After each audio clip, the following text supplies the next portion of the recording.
Olá, estamos começando o Sim Não na Web. Vamos conversar com o jornalista Leandro Prazeres. Leandro, conta como vai ser a coluna Sim Não deste domingo.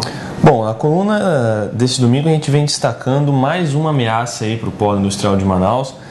Parece até um tema bastante recorrente, quando a ameaça não é interna, ela é externa. Dessa vez é a presidente da Argentina, Cristina Kirchner, que adotou mais uma medida protecionista para a economia argentina e está impondo barreiras para os produtos produzidos no Brasil. Obviamente que isso afeta a economia do Amazonas, porque, para a gente ter uma ideia, eu fiz esse levantamento, 28% de tudo que o Amazonas exporta, e basicamente isso vem do polo industrial de Manaus, vai para a Argentina. Ela é o nosso principal mercado consumidor fora do Brasil. Então, assim, eu conversei com algumas lideranças, conversei com o Wilson Périco do CIEAN, e ele está bastante preocupado com isso, porque essa medida pode fortalecer a China.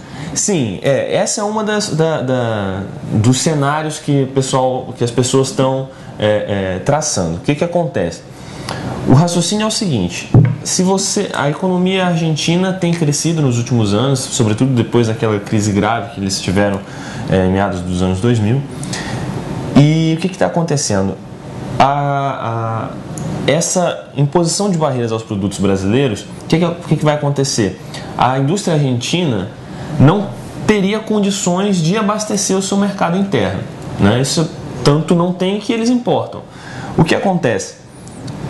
Se isso acontecer, se o mercado se vir nessa situação, o que o governo pode fazer? Olha, para que nós não tenhamos inflação, a gente abre as exportações e aí, no caso, para um outro parceiro. Qual seria esse parceiro, preferencialmente? Esse parceiro seria a China, que é um grande comprador daquilo que a Argentina mais produz, que é carne, grãos, commodities em geral. Então, esse é o temor das principais lideranças industriais aqui do Amazonas, que, por conta de um acerto com o mercado chinês, a Argentina passa a preterir o Brasil, que é o seu grande parceiro dentro do Mercosul. Essa é a principal, o principal temor, né? E também na coluna vai ter um destaque, né, que o senador Eduardo Braga, ele participou de um programa e teve uma grande adesão de secretários do governo do Amazonas. Explica pra gente. Foi curioso, né? O programa foi veiculado. Ele tem um programa de rádio, ele tinha esse programa quando era o governador, que era o programa Fala Governador, que era transmitido em várias rádios aqui do estado do Amazonas. O que aconteceu? Ele deixa o governo, assume como senador e volta a ter um programa de rádio. Dessa vez, se não me engano, o nome do programa é Bate-Papo com o Senador. Mas com as mesmas características do anterior? Muito parecidas, muito parecidas. É claro que alguns personagens do programa saíram, mas o que aconteceu hoje especificamente é que quem ouviu parece que teve uma impressão de que estava tendo um déjà vu. Por quê? Porque foi um programa muito semelhante àqueles que ele apresentava quando ele era governador, inclusive com uma adesão maciça de secretários, funcionários do alto escalão, funcionários de segundo escalão, todos eles falando das conquistas, dos feitos do Eduardo Braga quando governador, exatamente. Isso chamou muita atenção. Para você ter uma ideia de quem estava lá, estava o secretário de Estado de Ciência e Tecnologia, o Denildo Sena, estava o reitor da UEA, José Aldemir, que também foi secretário durante a gestão do Eduardo Braga. Você tinha também a presença de diretores de hospitais. Enfim, foi um programa muito parecido com aquele, entendeu? E com esse componente, vários secretários, vários funcionários que ainda estão na gestão do governador Omar Aziz, louvando todas essas conquistas aí do ex-governador, o que cria, de uma certa forma, uma situação um pouco curiosa. Meio paralelo, né? Assim, não digo que seja isso, até porque o governador Omar Aziz ele já está imprimindo a sua própria marca, né? Talvez seja um gosto que o senador Eduardo Braga tem adquirido pelo rádio, que começou na época de governador, tá agora, e os companheiros dele estão seguindo. Mas o fato é que as pessoas estão observando, né? E, enfim, a gente não sabe como isso vai afetar as vaidades em outros campos, né? E outro destaque fica aí para o deputado federal Praciano, que anda meio, vamos dizer que ele está irritado com o PT. Seria esse o termo? Olha, eu diria que ele está entre a irritação, a desilusão e a resignação.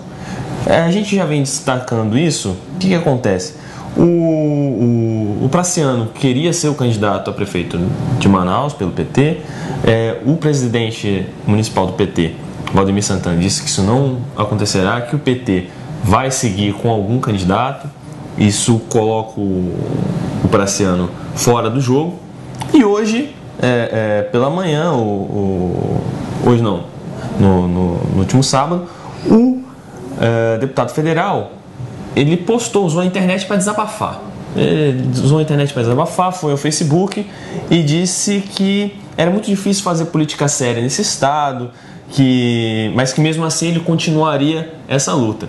Como a internet talvez o mais democrático dos meios de comunicação, a resposta do seu público não demorou, foi imediata. E a gente destacou na coluna uma das respostas de um internauta que diz o seguinte: olha, se o senhor está achando que política não é séria, mude os membros do seu partido, que ela passa a ser seríssima. Então, assim, para mostrar como às vezes a internet ajuda, mas ela também tem esse efeito reverso, né? Então é um destaque que a gente fez. A situação do Praciano dentro do PT está muito complicada, e por conta disso já tem uma série de discussões internas, uma briga entre diversos setores do PT. A gente vem destacando isso ao longo da semana. E hoje foi inclusive a primeira declaração pública do Praciano. Óbvio que ele não foi direto ao ponto, mas a gente que consegue, que vem acompanhando esse desenrolar dessa história, já está conseguindo ler nas entrelinhas de tudo que está acontecendo. Os outros destaques da coluna Sim Não deste domingo você acompanha no nosso jornal A Crítica ou então pelo portal acritica.com. Até a próxima!